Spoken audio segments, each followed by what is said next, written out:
Andhra style రొయ్యల కూర, గోంగూర, పచ్చి రొయ్యలు, టేస్టీ కర్రీ. ఫ్రెండ్స్, మీలో ఎంతమందికి ఇష్టం ఈ కర్రీ? ప్రిపరేషన్ చూద్దాం రండి. ఈరోజు రొయ్యలు అయితే తీసుకొచ్చామండి. పచ్చి రొయ్యలు తీసుకొచ్చి దాన్ని పట్టు తీసి బాగా కడిగి అందులో పసుపు, ఉప్పు అయితే మేము వేసాం. కారం అయితే వేయలేదండి. పసుపు, ఉప్పు వేసి దాన్ని శుభ్రంగా కలిపి పక్కన పెట్టుకోవాలి ఫ్రెండ్స్. ఓకే, దీని ప్రాసెస్ అయితే ఇంతవరకే. తర్వాత గోంగూర మనం వలుచుకొని దాని అంటే ఆకులన్నీ నీట్గా శుభ్రం చేసుకొని తీసుకోవాలన్నమాట. ఈ ఆకులు అనేది చిన్న చిన్న ఆకులు ఉంటాయి చూడండి, అవి కూడా వేయాలి. అవి వేయడం వల్ల పులుపు అనేది చాలా బాగుంటుంది. ఇందులోన ఒక 8-9 పచ్చిమిరపకాయలు అయితే పడతాయండి. మీరు తిన్న కారం బట్టి మీరు పచ్చిమిరపకాయలను పెంచుకోవచ్చు, లేదంటే తగ్గించుకోవచ్చు. ఓకే ఫ్రెండ్స్, దీన్ని ఇలాగ కడిగి కళాయిలో వేసుకొని పొయ్యి మీద అయితే డైరెక్ట్గా పెట్టుకోవాలండి. వాటర్ అయితే వేయకూడదు ఫ్రెండ్స్. ఆ ఆకులో ఉన్న వాటర్ అనేది మనకి సరిపోద్ది.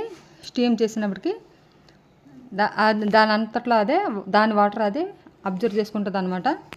ఈ విధంగా గోంగూర అయితే ఉడికింది చూడండి. ఈ విధంగా అయితే ఉడికింది. అంత కూర వేస్తే ఇంత కొంచెం అయింది ఫ్రెండ్స్, చూసారు కదా. ఇది బాగా చల్లారాలి. చల్లారిన తర్వాత మనం మిక్సీ జార్లోకి అయితే వేసుకోవాలి. మిక్సీ జార్లో వేసుకొని దీన్ని మిక్సీ చేసుకొని పేస్ట్గా తయారు చేసుకోవాలి. ఓకే ఫ్రెండ్స్, చూడండి.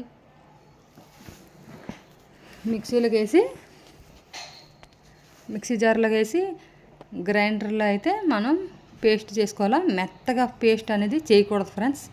ఈ చిన్న చిన్న చిట్కా ఏంటంటారు టిప్స్ అవన్నీ తెలుసుకోవాలి. ఎందుకంటే ఎక్కువ మెత్తగా చేస్తామంటే కర్రీ అనేది టేస్ట్ బాగోదన్నమాట.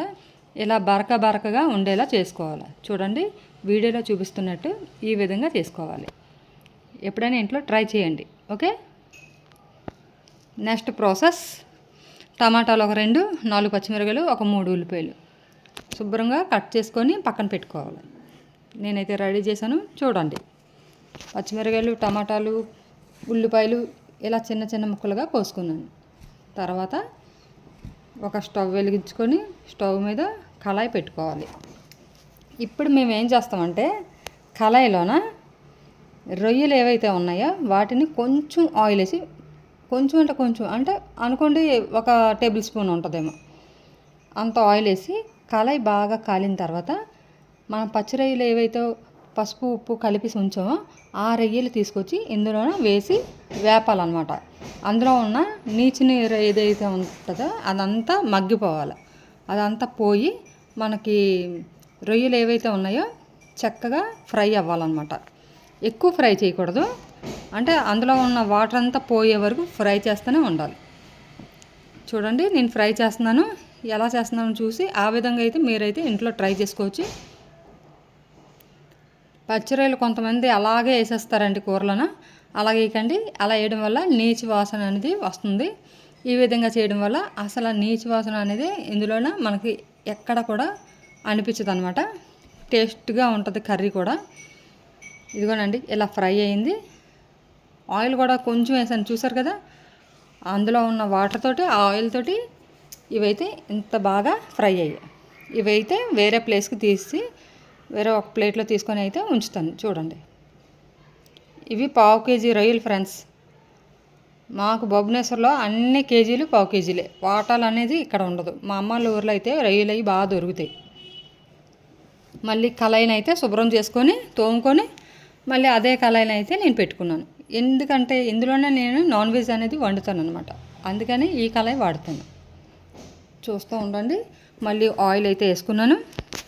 ఆయిల్ కొంచెం వీటెక్కింది అన్నప్పటికీ మేమైతే తేజ్పత్ర అనేది కామన్గా వేస్తామండి. తేజ్పత్ర అంటే అర్థమవుతుంది కదా, బిర్యానీ ఆకు.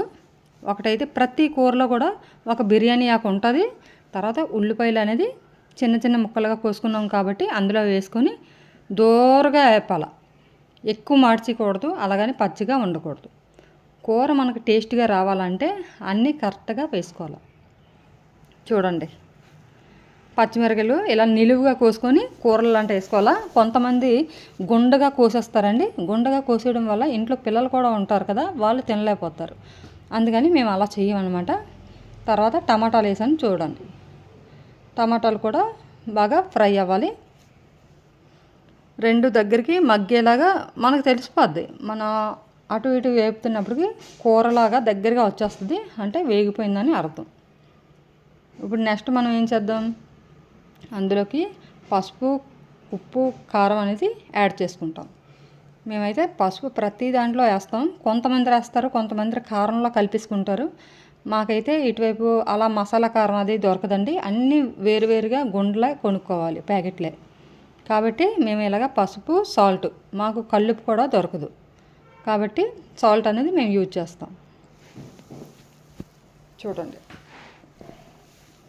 కారం చూడండి, ఎక్కువ కారం వేయం, ఎందుకంటే బయట నుంచి తెచ్చుకున్న కారం కాబట్టి మన ఆరోగ్యాన్ని కూడా దృష్టిలో ఉంచుకొని కూరలు కూడా తయారు చేసుకోవాలి. ఎందుకంటే ఈ రోజుల్లో ఆరోగ్యం అనేది అంతంత మాత్రమే కదా. ఇందులో పచ్చిమిరకాయలు వేసాం, గోంగూరలో పచ్చిమిరకాయలు వేసాం, అందుకని కారం తగ్గించాము ఇక్కడ. ఓకే ఫ్రెండ్స్, అర్థం చేసుకోండి. ఇప్పుడు రొయ్యలు అనేది యాడ్ చేసుకొని బాగా కలపాలి. ఆ ఫ్రై చేసిన రొయ్యలు ఇందులో యాడ్ చేసుకున్నాం కాబట్టి నీరు అనేది ఇక్కడ ఉండదు మనకి. అంతా ఫ్రై అయ్యింది, చూస్తున్నారు కదా ఎంత బాగా ఫ్రై అయ్యింది. ఫ్రై అయిన తర్వాత కొంచెం అంటే కొంచెం వాటర్ వేసుకోవాలి. ఎక్కువ వాటర్ వేసుకొని గంపెడు నీళ్ళు వేసుకోకూడదు. కొంచెం వాటర్ వేసుకోవడం వల్ల కూర అనేది కమ్మగా ఉంటుంది. ఎక్కువ వాటర్ వేయడం వల్ల కూర అనే టేస్టు పాడైపోద్ది అనమాట. మేమైతే ఎక్కువ వాటర్ అయితే వేయం. ఈ విధంగా దగ్గరికి ఆయిల్ అంతా పైకి వచ్చే వరకు మనం వేపాలన్నమాట. తర్వాత వాటర్ అనేది చూస్తున్నారు కదా, నేను ఎంత వేస్తున్నాను. మేమైతే కొంచెం వేస్తాం, ఎందుకంటే ఆల్రెడీ మనకి రొయ్యలు వేగిపోయాయి, అదేవిధంగా టమాటా ఉల్లిపాయలు వేగాయి, మసాలా కూడా వేగింది. ఇప్పుడు మనం ఈ విధంగా కొంచెం వాటర్ వేయడం వల్ల కూర అనేది తొందరగా అయిపోతుంది, బాగుంటుంది కూడా. ఇలా క్లోజ్ చేసుకొని ఉంచి ఒక 5 minutes తర్వాత చూస్తే ఇలా వేగిందండి, దగ్గరగా అవుతుంది ఈగురు అనేది.